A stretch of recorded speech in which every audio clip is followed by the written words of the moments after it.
Tere! Teeme seda videot rahvusvahelise malepäeva puhul, et peaksid malelt nagu tolmu ära pühkima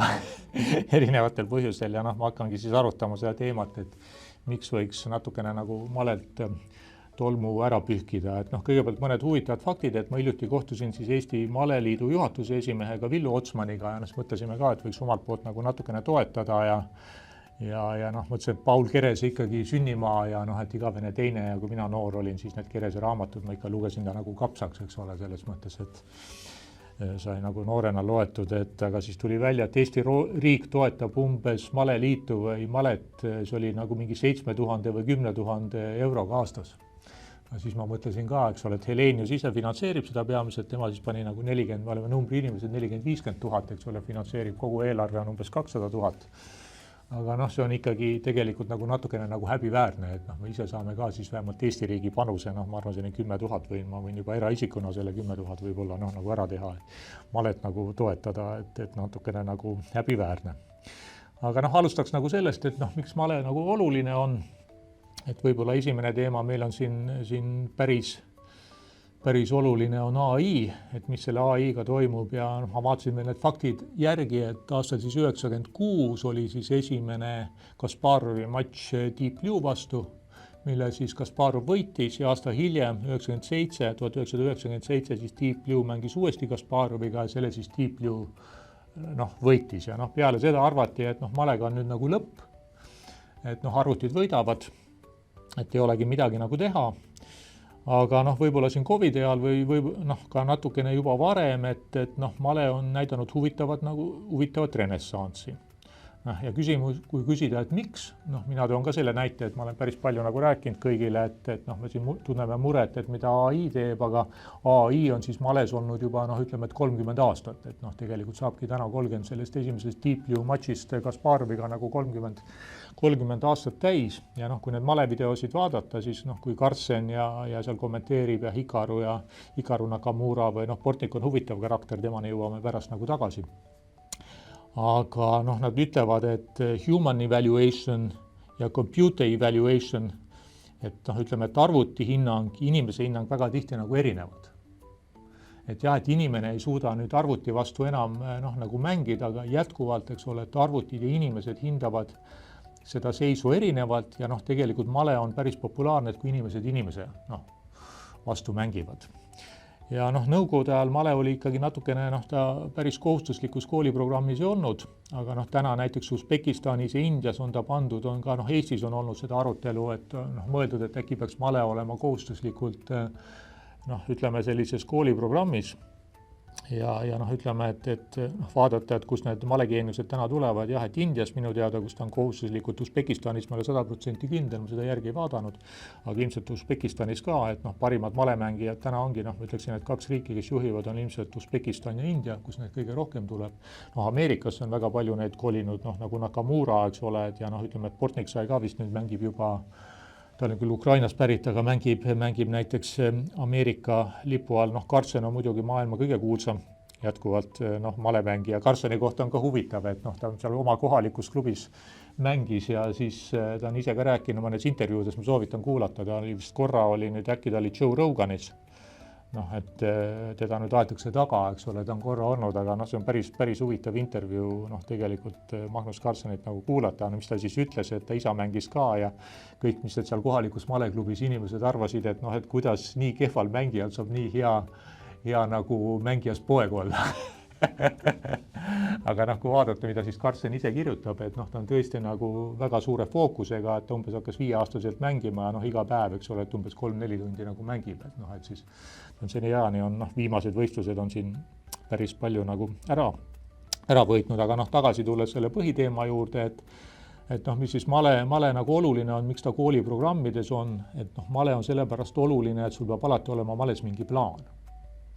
Et ma ise mängin ka, mina ei ole eriti hea, ma olen noorena mänginud, ma ei ole eriti hea nagu mängija, et selles mõttes ma olen selline keskpärane, ma suudan seal sellise arvuti taseme, seal 1800 arvutit ma võidan, 2000, aga mul läheb juba nagu raskeks. aga ütleme, et males on oluline see, et sul peab alati plaan olema. Noh, kui ma näiteks arvutiga ka mängin, eks ole, et arvutil mõnikord juhe jookseb kokku sellel tasemel, 1800 tasemel, et noh, ta hakkab lihtsalt pankrit edasi-tagasi liigutama. Et kui sa males tahad võita, sul peab olema tegelikult mingi positiivne plaan. Noh, ja see öeldaksegi, et kui lastele seda mitte anda, et noh, see väga palju soodustab nagu strateegilist mõtlemist, noh, et kuidas siis see plaan on, et mida sa seal siis tegema pead, et kuidas sa selle mängu võidad, et noh, sa võid loomulikult nagu viiki mängida, aga noh, see võib-olla pole see peamine eesmärk, nii et noh, selles mõttes on kahju, et noh, ma vaatan ise ka, et noh, meil male kuidagi on siit, ütleme, et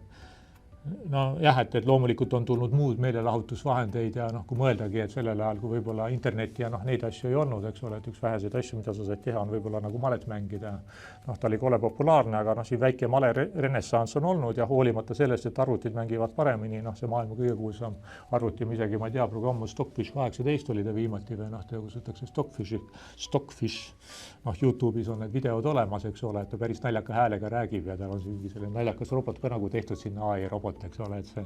Stockfish või see AI siis räägib, et kuidas ta mängib ja ütleb, et inimesed ei kõlba kusagile ja noh, eks ole, et inimesed on täiesti totaalsed luuserid ja no nii edasi, et seda on päris huvitav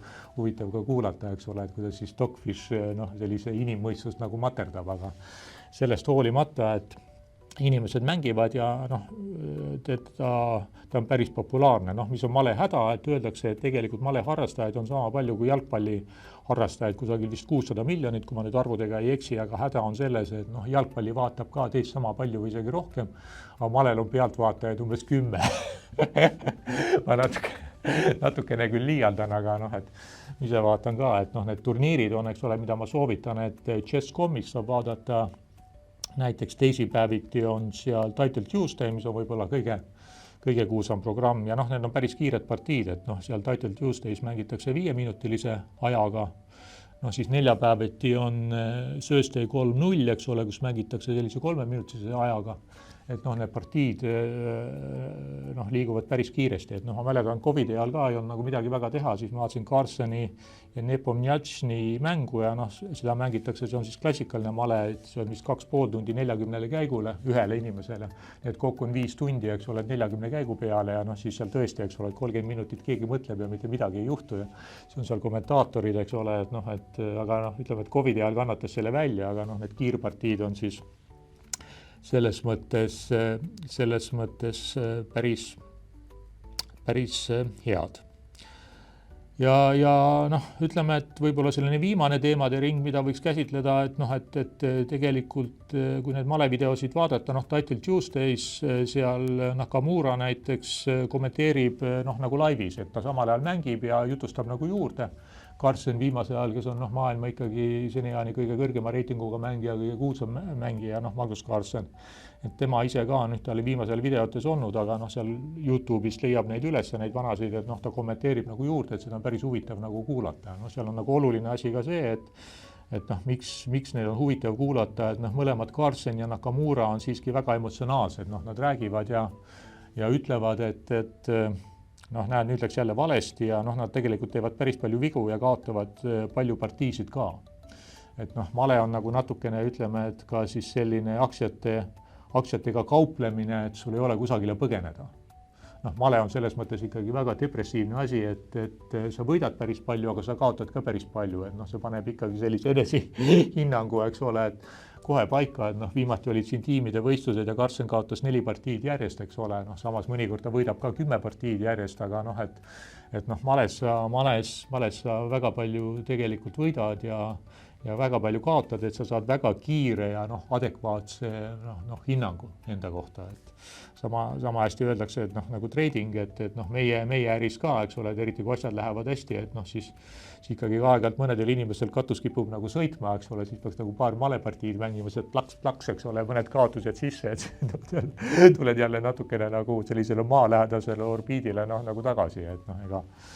ega meil on ka noh, aeg-ajalt ikkagi tundub, eks ole, et selline projektijuhte kamandajaid on natuke palju ja noh, et males on selles mõttes väga, väga raske nagu haidida, aga jah, et kui küsida, et noh, mis on siis huvitav vaadata, noh, male on selline päris tehniline, sa pead aru saama ja mis on siis huvitav seal vaadata, on ikkagi, noh, inimesed räägivad, nad on väga emotsionaalsed, nad ei varja oma emotsioone, noh, ütleme siis selline Carlsen ja Nakamura, noh, Nakamurat võite iga teisipäev, ta on seal nagu laivis vaadata, et ta on,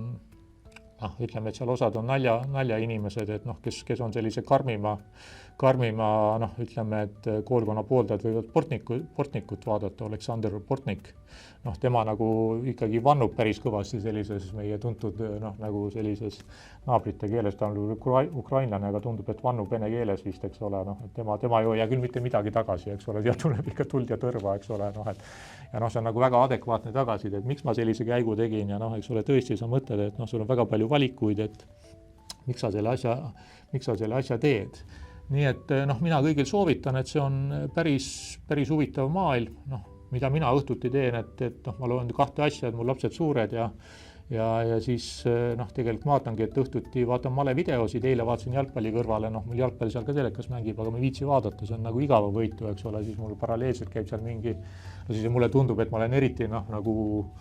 ütleme, et arendan ennast edasi, et ka vanas eas on võimalik edasi areneda, targemaks saada, tugevamaks saada, eks ole, et öeldakse, et noh, see plastiline intelligentsus areneb veel noh, pea kuni võib-olla 70, 80, 90 eluaastani noh, nagu edasi. Et need uuemad teooriad ütlevad, et jah, et ja isegi musklimass, eks ole, et võib, eks ole, mida ma olen ka avastanud, eks ole, veel 60, 70 eluaastates areneb edasi nii, et noh, tegelikult me peamegi vaatama pikaajaliselt, aga noh, mul jäi pooleli. Et noh, mina küll soovitan, et vaadake malevideosid seriaalide asemel, eks ole, et noh, noh, mina näiteks üks asi, mida ma ei tee, eks ole, et noh, ma ei vaata üldse nagu seriaale, eks ole, no selles mõttes minu arvates on see totaalne mõttetu aja raisk, eks ole, see on ju selline manipuleerimine, et noh, meelelahutus, mis sulle mitte midagi ei anna, noh, eks ole, et sa oled pärast nagu mina rohkem väsinud peale seda seriaali või noh, ma nüüd ei väida, eks ole, et igaühel oma, ma siin kindlasti ei taha nagu absoluutsetes tõdedes olla, aga noh, minule väga hästi sobivad need malevideod, noh, ma vaatan seal ja rahulikult, eks ole, kuidas jällegi Magnus Carlsenil ja Ikarul nagu välja ei tule ja ma mõtlen, et kui mul ka midagi välja ei tule, et noh, ma ei ole kuidagi halvemad kui nemad või paremad ja noh, ma olen siis ka mõelnud, et me võiksime KPMG-ga ka, et mis meiega võiks sobida, et noh, me võiks ka rohkem seda malet nagu toetada ja teha ja tegelikult hoiab noh, aju värskena ja sa pead mõtlema. Noh, punkt 1, eks ole, sul peab olema veel kord, eks ole, miks on male tähtis, sul peab alati olema mingi plaan, sa ei saa lihtsalt nuppe liigutada, sul peab olema mingi eesmärk, plaan, et ta sunnib sind ikkagi väga, noh, ma ei tea, ühtegi võib-olla teist nagu spordiala, kus selleks, et võita, sa ei saa ilma plaanita võita, noh, jah, sul on võimalik võita niimoodi, et vastane teeb vigasid, aga sa pead ikkagi lõpuks, eks ole, noh, mati nagu andma. Šahmat, eks ole, muide, kus see šahmat tuleb, see tuleb üldse pärsia keelest, Iraanist, mis tähendab seda, et noh, kuningas ei saa liikuda, eks ole, et otsetõlkes. Et see šahmat ja šahmat, eks ole, tuleb meile siis pärsia keelest. Aga noh, veel kord väga huvitav maailm. Paul Kerese, noh, eks see konspiratsiooniteooria ütleb, et noh, Nõukogude võim ei lubanud tal võita, eks ole, et alati Botvinnik või noh, kui need kuulsam matš oli Keres versus Botvinnik või noh, mina kõiki neid detaile ei tea, aga öeldi, et noh, et Keres ei olnud nagu selline poliitiliselt võib-olla aktsepteeritav, eks ole, et siis kästi nagu tal kaotada või noh, niimoodi, et aga noh, meil on ikkagi noh, selles mõttes ühes maailma spordialas olnud nii suur staar, nii et noh, ma arvan, et me võiksime seda malet ka Eestis üldiselt tõsisemalt ja riigi tasemel ka ja noh, siis KPMG tasemel ka, ma loodan, et võib-olla siis paneme natukene nagu õla alla ja soovitan kõigil mängida ja neid videosid vaadata YouTube'is, kas Carlsenit või Nakamurat või Portnikut, eks ole, et võib-olla pisik tuleb külge ja kindlasti paremad kui seriaalid.